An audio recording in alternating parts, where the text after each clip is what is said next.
லைலா, நாட்டுக்கோழி பிரியாணி நாக்குக்கு ருசியா நல்லா இருக்கும் டி. நீ ஒரு தட்டுல போட்டுட்டு வந்து சாப்பிடுவேன். ஏன் என் வாயவே பார்த்துக்கிட்டு இருக்க? நீ சாப்பிடுமா. உன்னை சாப்பிட வச்சு அழகு பார்க்கறதுல தானே எனக்கு சந்தோஷம். நான் அப்புறம் அவர் வந்தோன்னே சாப்பிட்டுக்கிறேன், நீ சாப்பிடு. எடுத்து போட்டுட்டு வந்தா அப்படியே பேசிக்கிட்டு 2 வாய் சாப்பிடலான்னு சொன்னேன். நாட்டுக்கோழி பிரியாணி தான் போ. அம்மா, 5 பவுன்ல நெக்லஸ் வாங்கி மாட்டுறதுல கிடைக்காத சந்தோஷம், 10 பவுன்ல பதைக்க சங்கிலி வாங்கி மாட்டுறதுல கிடைக்காத சந்தோஷம், பக்கத்து வீட்டுக்காரி கஷ்டத்துல கண்ணீர் வடிக்கிறான்னு தெரிஞ்சோன்னு எங்க இருந்துதான் வருதுன்னு தெரியல நமக்கு சந்தோஷம் இல்லம்மா. இதுல கிடைக்கிற சந்தோஷமே தனி கிக்கு தான் இல்ல. அப்புறம் பின்ன இந்த ஊர்லயே கோடீஸ்வர சம்பந்தம் கட்டுனது நான் மட்டும்தான். கோடீஸ்வர மாப்பிள்ளைய பார்த்தது இந்த பங்கசம் மட்டும்தேன்னு நெஞ்ச நிமித்திக்கிட்டு நெத்திய வெடைச்சுக்கிட்டு சுத்திக்கிட்டு தெரிஞ்சேன். எல்லாத்தையும் உடைக்கிறது மாதிரி அந்த பிச்சைக்கார நாயி அவ ஒரு மாப்பிள்ளைய பார்த்து கட்டி கூட்டிட்டு வந்து ஊருமைக்கே கல்யாணம் பண்ணுவா. அவ கல்யாணம் பண்ணி பூரிச்சு போய் இருக்கிறத பார்த்து நம்ம இங்க பகுசி அடையணுமா? அதுக்கு தானே அடியே ஆண்டவன் வச்சான் பெரிய ஆப்பா. இந்த வனசா கல்யாணத்துல முழுசா சந்தோஷப்பட முடியாத அளவுக்கு அந்த சிங்காரம் ஒரு வேலையை பார்த்து விட்டது மாதிரி இந்த அன்னைக்கிளி வீட்லயும் எந்த பூகம்பமும் வெடிக்க மாட்டேங்குதுமா. அவ வீட்டுல ஏதாவது வெடிச்சிச்சுன்னா நல்லா இருக்கும். அதை பார்த்து இன்னும் நம்ம குளிர் காயலான்னு பார்த்தா அவளுக்கு ஒரு இலவும் வந்து தொலைய மாட்டேங்குதே. அருமடி நொப்பம் பெத்தம் அவளே, நீ ஏன் கவலைப்படுற? எல்லாத்துக்கும் பொறுமையா இருக்கணும். பொறுமையா இருந்தா தானே பார்த்து ரசிக்க முடியும். அவளுக்கு அது வரல இது வரலன்னு உனக்கு ஹார்ட் அட்டாக் வந்து நீ செத்து போயிடாத. கொஞ்சம் பொறுமையா இரு. எல்லாத்தையும் பார்த்து அனுபவிச்சுட்டு நம்ம கடைசியா சாவான். ஆமா, உன் மருமகளுக்கு என்னமோ வந்துட்டாலும் அவ நல்லா தாமா இருக்கா. கல்யாணத்துல அரச பரசலா கேள்விப்பட்டேன். கல்யாணம் முடிச்ச கையோட 4 பேரும் சேர்ந்து இட்லி கடை போட போறாளுங்களாமா. இட்லி கடை போட்டு அவளுங்க வளர்ந்துட்டா அதுக்கப்புறம் நம்மள கொஞ்சமாவது மதிப்பாளுங்களாமா. அடியே, அவளுக என்ன ஓட்டல் ஆரம்பிக்க போறோம்னு சொன்னாலுங்க. தம்மா துண்டு தள்ளு வண்டியை தள்ளிட்டு வந்து அதுல ஒரு இட்லி கொப்பரையை அவிச்சு கூவி வித்தா அவளுக ஒரே பாட்டுல சூரிய வம்சம் சரத்துக்குமார் தேவையானி மாதிரி ஆயிர முடியுமா? அடி ஏண்டி இவ ஒருத்தி, அதை நினைச்சு நீ ஏன் கவலைப்பட்டுக்கிட்டு இருக்க? அப்படியெல்லாம் யாரையும் சாதாரணமா எடை போட்ட முடியாதுமா. உன் மருமக சரியான வைராக்கியம் பிடிச்சவ. பெரிய ஆளா வளர்ந்தாலும் வளர்ந்து நிப்பாம்மா. அதுக்குதான் ஒரு மாதிரி பயமா இருக்கு. அவ மட்டும் நல்ல நிலைமைக்கு வந்து புருஷனை ஆளாக்கி வச்சுட்டான்னு வச்சுக்க, அவ்வளவுதான். நம்மளெல்லாம் நாய் அளவுக்கு கூட சீண்ட மாட்டாமா. ஒரு கேவலமான ஜந்துவை பாக்குறது மாதிரி தான் நம்மளை பாப்பா பாத்துக்கோ. அடியே, இட்லி கடைய தள்ளு வண்டியில ஆரம்பிச்சாலும் அதுக்கு முதல்ல போடணும்ல. அதுக்கு 10 காசு வேணாமா? அந்த பிச்சைக்கார பையிலே கால் ஒடிஞ்சு கை ஒடிஞ்சு நொண்டி பையில கிடைக்கும். இந்த குந்தாணி இப்படி டைன்னு சுத்திட்டு வர்றதுக்கு தானே லாயக்கா இருக்க. கடை வாங்கினா எம்புட்டுக்கு வாங்க முடியும்? இதுக்கு இடையில ஆத்தாலையும் அப்பையும் கூட்டி கொண்டு வச்சுக்கிட்டு அவங்களுக்கு ஓசி சோறு வேற. 1க்கு 2 பிள்ளைகளுக்கு நல்லது கட்டது பார்த்து படிக்க வைக்கணும். எங்க இருந்து அவ கடை விட போற? அடி போடி பாத்துக்கிறவான்.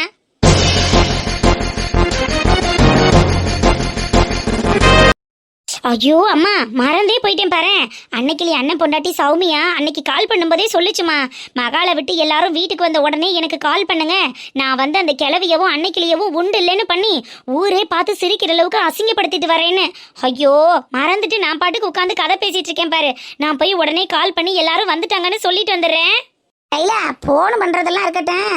வாழைத்தாறு வித்த காசை கொடுமுட்டி போய் 50,000 மொய் செஞ்சுட்டு வரணும்ல. வாழைத்தாறு வித்த காசா?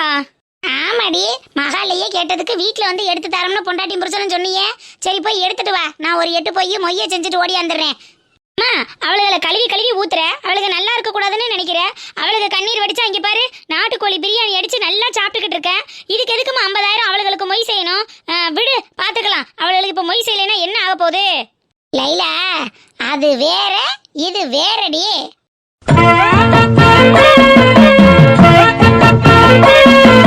என்னம்மா சொல்ற? ஆமாடி, அவளுகெல்லாம் கஷ்டப்பட்டு கண்ணீர் வடிச்சா அடுத்த வீட்டுக்கு தெரியாம இப்படி நாட்டுக்கோழி பிரியாணியை வச்சு சாப்பிடுறது இது வேற ரகம். ஆனா ஊர்லயே தான் பெரிய கோடீஸ்வரின்னு வெளியில வளம் வந்துட்டு கழுத 50,000 கூட மொய் செய்யலைன்னா அப்பனோட பிறந்த மாமியா ஒன்னும் செய்யலைன்னு ஊராளுக பார்த்து கேவலமா பேசிடக்கூடாதுல்ல. அந்த கெத்த காட்டுறதுக்காக அந்த மொய் காசு. அதெல்லாம் உனக்கு புரியாது. நீ போய் காசு எடுத்துட்டு வா போ.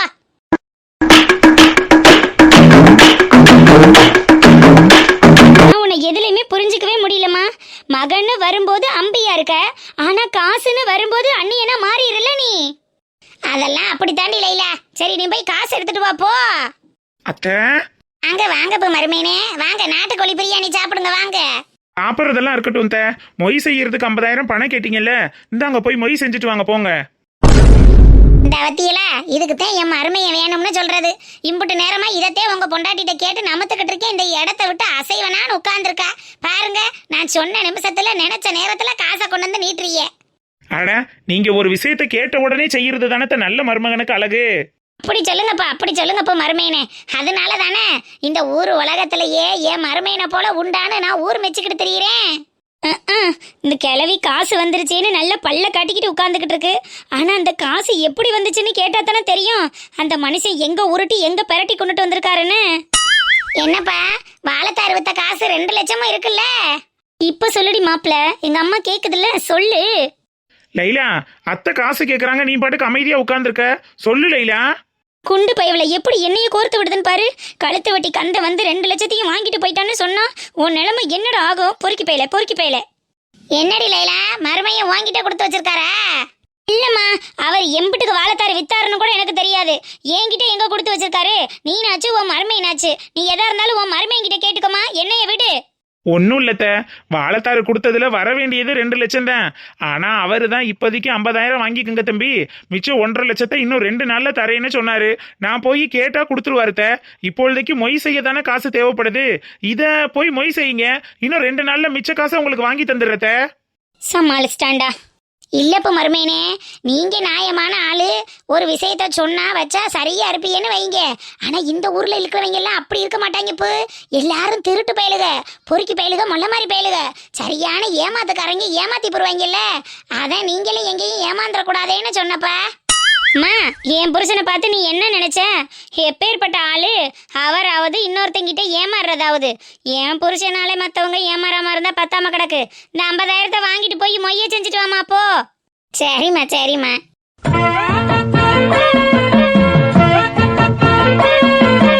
அன்னைக்கிலிகா, ஏதோ எனக்கு தெரிஞ்ச அளவுக்கு பண்ணியிருக்கேன். ஏதாவது மாடலேட் பண்ணணும்னா சொல்லுங்க. அட நல்லா தானே இருக்கு. இந்த கொண்டு வந்த பூவை அப்புறம் கோர்த்து நல்லா தானே இப்படி மாலை கட்டி போட்டது மாதிரி போட்டு வச்சிருக்க. நல்லா இருக்குடி மாடனு. என்னடி 1 மணி நேரமா அந்த ரூமுக்குள்ளேயே திரியிறாளுக. என்னடி செஞ்சு வச்சிருக்கிய? அலங்காரம்லாம் முடிஞ்சாச்சா என்ன? என்னத்தையும் பண்ணி வச்சிருக்கான். ஏதாவது குறை நேரம் இருந்துச்சுன்னா எடுத்து சொல்லி அதை மாத்திக்கிடுவான். இதுக்கு மேல என்னடி வேணும்? இந்த நல்லா தானே இருக்கு. மல்லிகைப்பூவை மாலை கட்டி எடையிட்டு ரோசா பூ கோர்த்து கமகமன்னு வாசனையா அலங்காரம் அருமையா இருக்கே. இதுக்கு மேல வேற என்ன வேணும்? போதும். இன்னும் மொட்டை கரைத்த இப்படி நிக்கிறீங்களே, என்ன வேற எதுவும் செய்யணும்னா சொல்லுங்க, செஞ்சிருவோம். வேற என்ன வேணும்? அலங்காரம் முடிஞ்சாச்சு.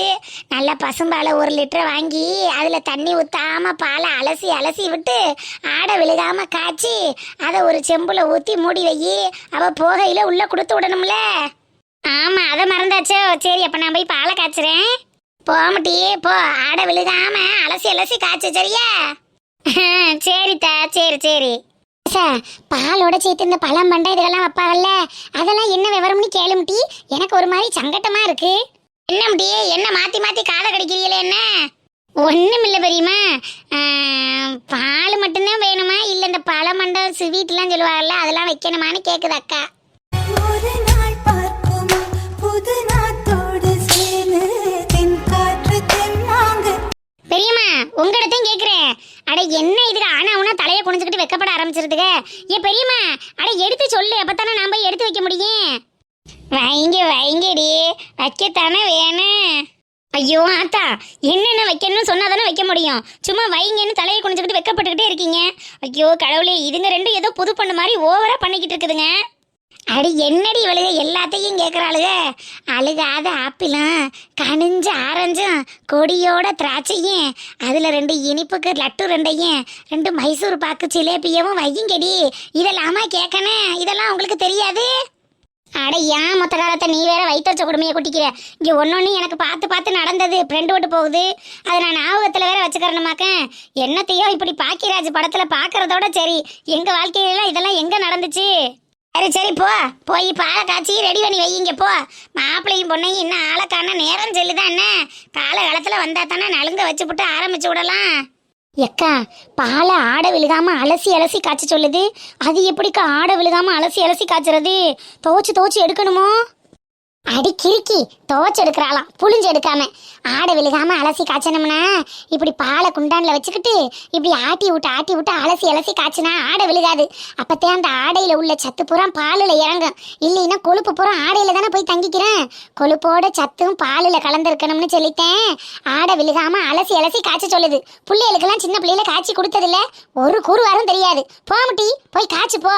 ஓ அப்படியா? சரிக்கா சரி போய் காய்ச்சுறேன். சௌமியா, அம்மா கொஞ்சம் வெளியில போயிட்டு வரேன், வீட்டை பார்த்துக்கோ. எங்கேயாவது போறதுன்னா கதவை போட்டு சாவியை கையில எடுத்துக்கோ, சரியா? அம்மா, நான் என்ன நிலைமையில இருக்கேன், நீங்க பாட்டுக்கு வெளியில போறேன்னு போறீங்க. என்ன தாண்டி பண்ண சொல்ற?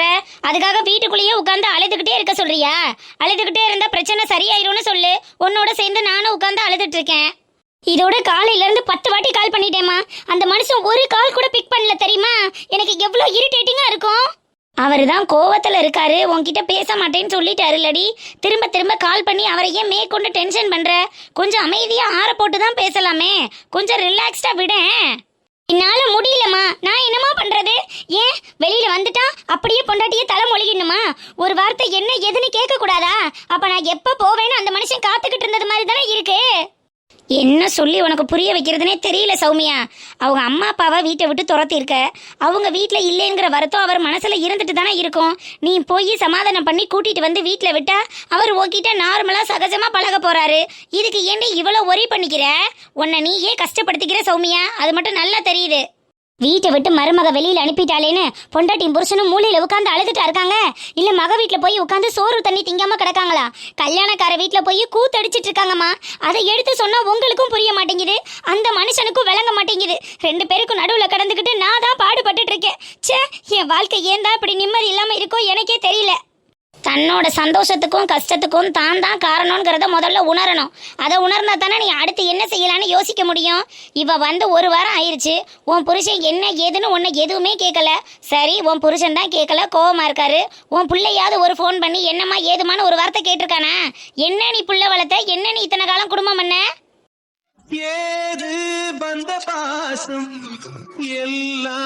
என் புள்ளதான் அப்படியே அவன் அப்ப சாயல்ல உரிச்சு வச்சிருக்கானே. அப்ப என்ன சொல்றானோ அதை கேட்டுக்கிட்டு அவனும் ஆடிக்கிட்டு இருக்கான். பெத்த தாயினா வீட்டை விட்டு வந்து கஷ்டப்படுற ஒரு 8 வந்து பாப்போன்னு அவனுக்கும் தோண மாட்டேங்குது. என்னவோ போங்க, இத்தனை வருஷம் சம்பாதிக்கிறேன்னு மாசம் 2 லட்சம் ரூபாய் சம்பாதிச்சு அந்த வீட்டுக்கு தான் கொட்டி உழைச்சு கொட்டுன்னு என்ன பண்ணி என்ன பிரயோஜனம்? இந்த அனாதை மாதிரி என்ன விட்டுட்டு என்ன என்னன்னு வந்து எட்டி பார்க்க கூட ஒரு நாதி இல்லாம கஷ்டப்பட்டுட்டு இருக்கேன். சௌமியா, அம்மா இருக்கும்போது நீ ஏண்டி அனாதைன்னு ஃபீல் பண்ற?